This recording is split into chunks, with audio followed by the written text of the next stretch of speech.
Tim Burton is back in the news because nobody can just watch something and enjoy it anymore. Everything has to be done through the lens of identity politics because the world we live in is a cesspool and it sucks. But it says Tim Burton is getting dragged for Wednesday's tone-deaf delivery of inclusivity. Because you can't just be inclusive. You have to be inclusive the way they tell you to. I was not aware that this many people had beef with Tim Burton. Yes. But apparently he is an abhorrent racist who needs to be dragged online to hell. So apparently he is known for favoring white characters, only casting white characters as protagonists, and only casting black characters as villains. So I guess one example of a villain would be Samuel L. Jackson in Miss Peregrine's Home for Peculiar Children. That's where people started to notice it, right? Yeah, I mean, only because it was in 2016 and you had to speak on those issues at that point. It was just starting to... That's when the leading questions began. So here's what Samuel L. Jackson said at the time about noticing a lack of diversity in Tim Burton's films.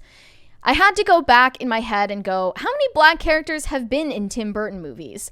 And I may have been the first, I don't know, or the most prominent in that particular way, but it happens the way it happens. I don't think it's any fault of his or his method of storytelling.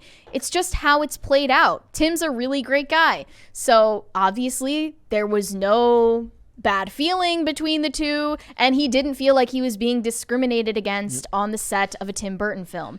And then Tim Burton had to answer for Miss Peregrine's casting. That was his big problem. Here's the problem. They answer. They actually give these people validity by speaking on it as if it's not a ridiculous question. To Tim Burton's credit, after he gave this comment back in 2016, he did not comment on diversity in his films thereafter. Yeah.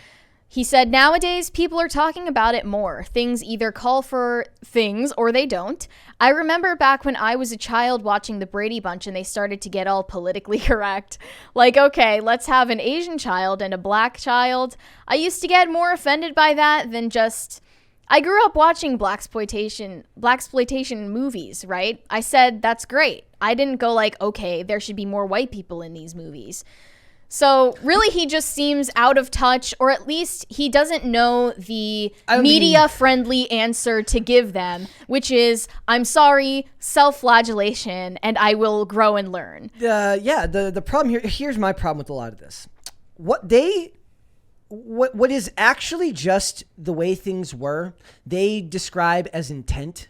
Meaning that he just, first of all, casting would have been different and perhaps even less of an involved process. And now, when you cast a movie, that might be the most, important department to them in all of the film business is the casting department. Because all those demographic questions come into play once they start talking about it, right? So when they cast Wednesday Addams, they have to talk about the racial makeup of all the cast members. So those professionals, the people in charge of that, probably should be making fantastic money, not because I think that what they do is super important or that I think that they're doing the right thing by making it such an important part of it, but because Hollywood has put so much of an emphasis on it. I just can't believe there's still articles about this. Yep. About diversity? No, I mean, but they're gonna keep coming. Yeah, I know. But the nanning of the calculations, like we did sorry, like we analyzed every single film and we noticed that the mathematics on race here are wrong. It's like, oh my god. Well, now what's on your resume? Like, what do you put on your resume when you're that guy that writes the article? Yep. Yeah. All of Tim Burton's past missteps have been resurrected, and people are saying now that the villain from Nightmare Before Christmas, the boogeyman or Oogie Boogie, was a racist depiction of black men because it was voiced by a black voice actor, Ken Page. And they also said it was fat-phobic because he was large. He wasn't a human character. No. And he had a stereotypical love of jazz. And his name was derived from a racial slur. I was completely unaware of this. Is everybody of every group supposed to always subvert expectations? Like, it's not even that. No, it is. It literally is to me that if you are of any so I grew up in I guess I didn't listen to emo music, but like if I grew up in the suburbs and everybody around me listened to emo music, is it my job if I'm in a movie, if I'm a character in a movie, that I do anything but that? Should nobody go into any group that actually falls along the lines of what somebody in that group might actually like? Well, Tim Burton is part of the trend in Hollywood that they have an obsession with the underdogs and the bullied characters and the misfits and outcasts. Like, that's totally his bag. So maybe now it's being turned against him because people have accused him of only allowing white characters to be in that position, in that frame. And I would push back on that and say, like, maybe Tim Burton feels that white characters fit more into the world that he has created. They also don't like it when you speak about things you supposedly don't understand. So shouldn't he only be writing about things that he understands? You're supposed to stay in your lane. That's what they say. My thing is this is the death of creativity. These harpies, these people that will not stop complaining about stuff that isn't actually relevant to storytelling, are the death of creativity in storytelling, because nobody feels safe to tell a story without checking boxes. Yeah, that's toxic awareness. Yes. Like, we just gotta stop it with the awareness. Like, these articles would be best served. Hashtag unaware. Seriously, these articles would be best served instead of having the stupid nannying tone that they would have. You know, it's like, I think X person would be good for the role, and here's why. Yeah. That's like, just make a freaking argument for things that you want instead of complaining that it's not happening. And it's like, you are not facilitating the things that you want from happening. It's not that I think Jenna Ortega or the other Latinx cast members aren't fit for their roles, but and their casting was totally something that people planned. They wanted to That's what essentially I mean by race swap her. However, it's the conversation around it that distracts from the merits of the project. Yes. And only because two of the characters in the film, or not the film, the series, are black, and they happen to be bullies at the school she goes to, does it imply anything about how Tim Burton feels about all black people? No, it does not. It's extremely delusional and like worrying if you think that it does, if you draw a conclusion like that. So here are some butt mad tweets. One says, Wednesday, I really wanted to like it, but I think it's unforgivable that all the black characters are either bullies or morally compromised. And why is Wednesday hostile towards them? Because they're bullies? What kind of ridiculous writing is this? Okay, here's the thing. If that was true, then every middle-aged white guy would have been sick of being the bad guy in every TV show for the last 8 years. Also, I want to point out, actors like playing the bad guy. That's Yeah. true. Nobody wants to play goody two-shoes. Only Henry Cavill wants to do that. Like, getting the bad guy's an honor. Yeah, like they get to chew the scenery. They get to have the cool mustache and facial hair and say all the cool things because, and that's funny. There was a diversity in comics video like a couple years ago where he talks about this. He goes, so it's like a weird type of like modern day, another type of racism where the white guys get all the good characters because they get to play all the cool bad guys. So you're doing a disservice to literally everyone by thinking this way. Who's the best person for the job? Is there somebody of any racial demographic that can play a cool bad guy? Hire that person. By the way, that may be the best point because, like, truly in film or in anything, really villains set the tone because if they are the obstacle that must be overcome. Yeah. So, I mean, what greater honor? Yeah. Well, the thing about Wednesday is she is kind of an anti-hero. So she gets to play that angle as well. Really, this is a lose-lose situation. So if you... another thing that Wednesday, the series, has been flamed for is queerbaiting. That, I'll say, totally valid criticism. One of these tweets said, The queerbaiting in Wednesday was astronomical, even for Netflix standards. And Netflix which is the worst out of all of them. Yeah, one of the worst. Disney's pretty bad. Disney might be worse because they do it for the big budget motion pictures, and then there's like everyone knows like this is like a $500 million movie. There's no time to do this. We know it's going to be like a scene that's literally this long on the timeline. Yeah, and then we fall for it every time. Well, what they're calling out in Wednesday is a more prolonged plot point that doesn't get fleshed out, where Wednesday is friends with this girl named Enid, and her parents end up threatening to send her to a conversion camp. That's in the Yes, that is in the show. I'm sorry, but I can't wait to watch this now. Like I was gonna watch it over the weekend. Now I'm going to watch it, and it's going to be freaking awesome. So they're rumoring that this is a relationship getting teased between Wednesday and Enid. However, Wednesday is straight throughout the entire season, and they're mad because they say the boyfriend is the worst character in the show.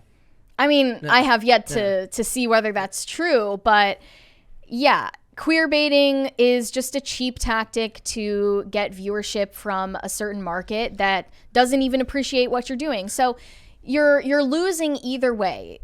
If the show is good, you are alienating an audience that would have otherwise been interested by laser focusing on these social messaging points. Stuff nobody cares about. And then if the show is bad, there's no way that marketing it with queerbaiting or inclusivity that's tone deaf is going to recover it. That never works. So just make a show that's good, that people want to see. I think the final death knell of wokeness will come when members of minority communities actively start saying, I am not a product.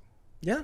I mean, think about this too. Like in this show, if the majority of the cast is Latinx, as they say, like as much as that is, we think that term is ridiculous. Chat loves it. And the other characters are black. The blue characters are black. So is the idea here that the only person that is if the quiet part they're not saying out loud is that the only people that should have played bad guys are white characters? Because they would have never allowed it if they put Asian or Pacific Island characters in there. They would have complained about that too. Technically, they do have a bad character who is white in the show, because Morticia, her mother, is portrayed as suffocating and is trying to stifle her creativity and is sending her off to boarding school so that, she doesn't have to deal with her. She's intensely like a helicopter parent in the show. Is that Catherine Zeta-Jones? Yeah, and Catherine Zeta-Jones is a white character. Isn't she Latina? No, she's not. I also want to point out that there's a difference here. Like a lot of times when people talk about like if nobody cares about this stuff, like a lot of times we'll say like nobody cares about this stuff when you're watching it, and then people say, well, like if nobody cares about it, why are you talking about it? The people who watch this show are not the same people that are necessarily tuning into Netflix on a Friday night looking for something interesting to watch, right? This is a show unto itself with its own topics, with its own frame of discussion. But when you're making the television show, you can't use the same reference material or like criteria for what to cover that we are, because what we're covering are social issues around entertainment, the social implications around entertainment. When it comes to actually just making the entertainment, you should be looking to cast your net as wide as possible. And that means more broader themes. And that means not titling your press articles Wednesday is such a moment for Latina goths. Like cringe. I'm in my Wednesday era. Like I can't do it. I can't read these headlines anymore.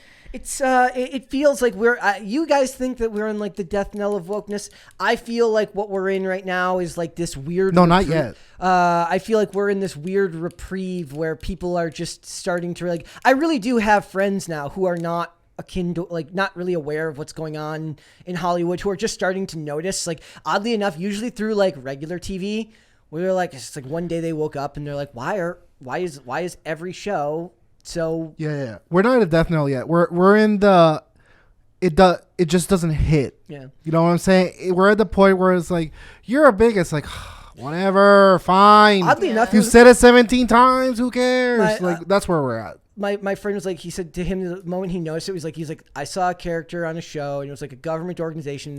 They were in a wheelchair and they had a hijab on, and that just seemed ridiculous to him. He didn't mean it in any type of weird way. He's just saying, it just seems like that by making that one character, they were literally just trying to check all the boxes. Because someone patted themselves on the back Yeah. for writing a hijabi character that is in a wheelchair. And it doesn't hit like it used to in BuzzFeed in 2015. It does the actress a disservice because that's all people will see of it, and all the articles will never be about her performance. It will just be about all of the representation. And that's like, those are the people I feel bad for, if such a thing was possible. Like, feeling bad for the fact that like the people that the actors are getting kind of turned into products that they're then marketed as nothing more than their traits rather than their actual ability as an actor. But then they play into it by saying like, I'm proud to represent this group for the first time. And I was like, yeah, they gave Jenna Ortega this leading question on a red carpet, like, how do you feel about being a Latina representation in horror at such a young age? Or like some stupid question like that. And of course, what is she supposed to do when then the microphones are stuck in her face? Yeah, feels great. And she has to say, it's incredible. And I didn't see characters that looked like me in the major leading roles when I was growing up, so I'm so happy to be a role model for younger Latinx audiences. And it's just so mind-numbingly fake. And I think what needs to happen in response to this, it's gone to such an extreme. The moneymaker name like Tim Burton just needs to say, I don't care. You're being oversensitive. Yeah. And that is historically what his attitude has been. I read that a screenwriter for Nightmare Before Christmas called out the supposed stereotyping in this character of the boogeyman, and he dismissed her as being oversensitive as late as 2020. And that's what Quentin Tarantino would do. He would just tell you to shut up. Exactly, because when you've made a name for yourself and you have a signature look and feel to your work that people want and will pay for, you get to call the shots and create the terms. And here's the thing. Everyone can do that. The one thing I always wonder why they never say is, like, whenever they complain, just be like, that's not the story I'm telling right now. Yeah. You can tell your story. They can tell their story. He can tell his story. Everyone can tell their story. That's not my story. Yeah. You have a phone. It has a camera. Fill something and do it. Yeah. Fair enough. And it should be true when it is an extremely diverse cast, and that's if that's what that filmmaker wants to do, that's freaking awesome. Do it, make a good story, and be like, this is the story I want to tell. But then don't say that is a universal criteria for all parties involved, because that, first of all, that's antithetical to the idea of actual creativity and storytelling. But it's also just a bludgeon, and I'm kind of over it. Well, I'm not kind of over it. I'm extremely over it. But does this seem like the type of thing that these articles will go away? Because I don't even know if they're really, I'd like to think that they don't get any play, but they don't. Like, we talk about it, but who are the people reading this stuff? Like, I mean, all I know is that there are real people on Twitter, on socials, complaining about this stuff. It's one major demographic, and it's very, very easy to explain. The humorless. And activists who are not consumers. Who are humorless. Who are not consumers. They are anti-consumer. They are more likely to spend their time on Pirate Bay than they are to spend their time actually going and spending money on your product. Humor comes from the soul. Like, you can't hold it in, even when you're not supposed to, and it just hits you like, you know? Yeah. Like, you can't hold it in. These people, it's a war against genuine affection and feeling towards something. Who can laugh the least? Yeah. Everything. It's all about clapping and being like, yes, so true. Go Queen. Yes. It's about emphasizing things and wishing that would make it real. What do you think caused that? Social media? Twitter, particularly? Like, the death of the human soul. The death of humor. The death of genuine human connection feels like Twitter is responsible for that.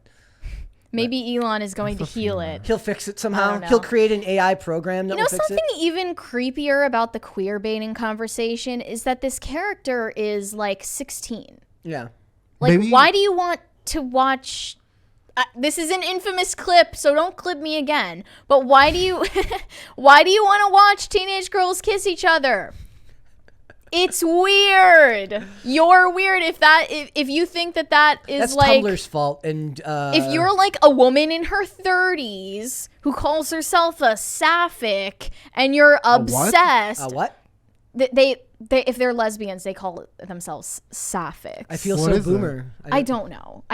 All I know is that I see it on social media. Okay, I don't look into it. I feel try like such a boomer to right now. I have no idea what wash that my means. eyes. But like, if you're a woman in her 30s who is obsessed with watching underage teenage girls or like shipping them, It's the shipping. you're Shipping- weird. Like shipping did society in. you're a creep. That's creepy. We can probably Call blame, it out. We could probably blame like Hunger Games and Divergent and that kind of era of movies as like the time when that really took hold. Basically, Tumblr in Tumblr. the early 2010s. Thanks for watching this clip, guys. If you want to see full episodes or follow us on social media, links are in the description below. Bye. Bye.